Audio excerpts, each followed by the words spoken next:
அண்ணன் தங்கையின் அன்பு கதைகள் பூமி பிறந்த போதே தோன்றியவை. ராவணன் சூர்பனகையின் கண்மூடித்தனமான ராட்சச பாசம் ராமாயணத்துக்கு விதையாக விளங்கியது. ஏற்கனவே ஏவிஎம்காக சகோதரி அப்படின்ற படத்தை இயக்கியவர் பீம்சிங். பாசமலரை பீம்சிங் எடுத்து கையாண்ட விதம் அலாதி அப்படின்னு தான் சொல்லணும்.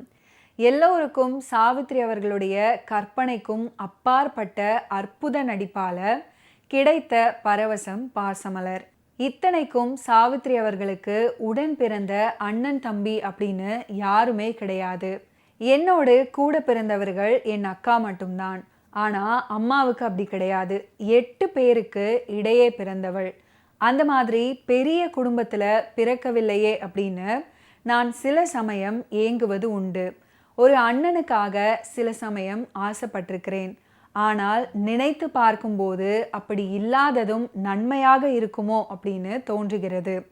சுற்றமும் நட்பும் உதவியாக இருந்தால் நல்லது, இல்லாவிட்டால் அப்படின்னு சாவித்ரி பதிவு பண்ணியிருக்கிறாங்க. பாசமலராக இருந்தாலும் படையப்பாவாக இருந்தாலும் சவமாக நடிப்பதிலும் சிவாஜி அவர்கள் சிகரம். அண்ணனை மரணத்திலையும் துரத்திய சாவித்ரி அவர்கள் பிணமாகவே கிடந்தார்.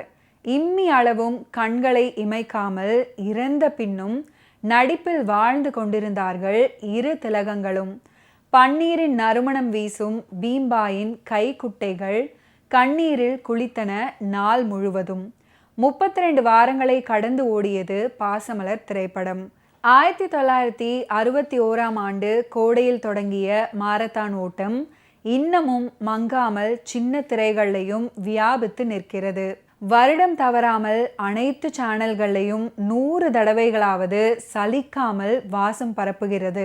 பாசமலர் திரைப்படத்தில் நடித்த அனுபவம் பற்றி சாவித்ரி அவர்கள் என்ன சொல்லியிருக்காங்கன்னா, பாசமலரில் எனக்கு முழுக்க முழுக்க மென்மையான உணர்ச்சிகள் கொண்ட ஒரு சகோதரியின் கதாபாத்திரம்.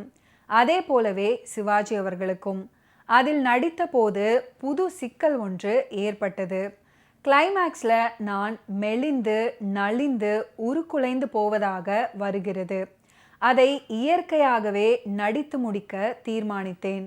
பாசமலருக்காக 1 மாதம் சாப்பாட்டை மிக குறைந்த அளவுடன் நிறுத்தினேன்.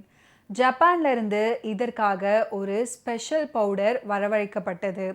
அதை கொஞ்சம் சாப்பிட்டால் போதும், பசி குறைந்து போகும். ஆனால் சாப்பாடு சாப்பிடுவது மாதிரி ஆகுமா? மதிய உணவு வேளையில் எனக்காக பால் ஃப்ளாஸ்கில் வரும். மற்றவர்களுக்கு ருசியான ஐட்டங்கள் சுட சுட வரும். கேமராமேன் விட்டல், உதவி டைரக்டர் மகாலிங்கம் அப்படின்னு எல்லாருமே பக்கத்திலேயே உட்கார்ந்து என்ஜாய் பண்ணி சாப்பிடுவாங்க.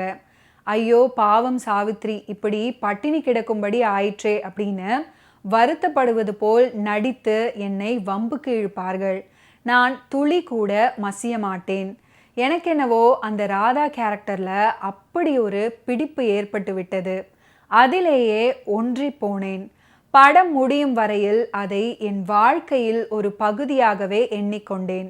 அதற்கு பிறகும் அதற்கு முன்பும் எத்தனையோ வெள்ளி விழா படங்களில் நடிச்சிருக்கிறேன்.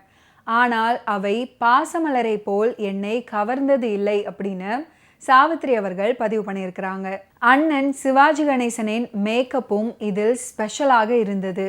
மீசை, தாடி, கோட் இவைகளுடன் அவர் குலைந்து போய் வரும் கடைசி காட்சியில் யாரும் மனம் நெகிழாமல் இருக்க முடியாது. படத்தின் இறுதி காட்சியை எப்படி எடுத்து முடிக்க போகிறோம் அப்படின்னு எல்லாருமே ஒரு சஸ்பென்ஸுடன் காத்து கொண்டிருந்தோம். அந்த நாளும் வந்தது. பாசமலருடைய கடைசி நாள் படப்பிடிப்பு தயாராயிற்று.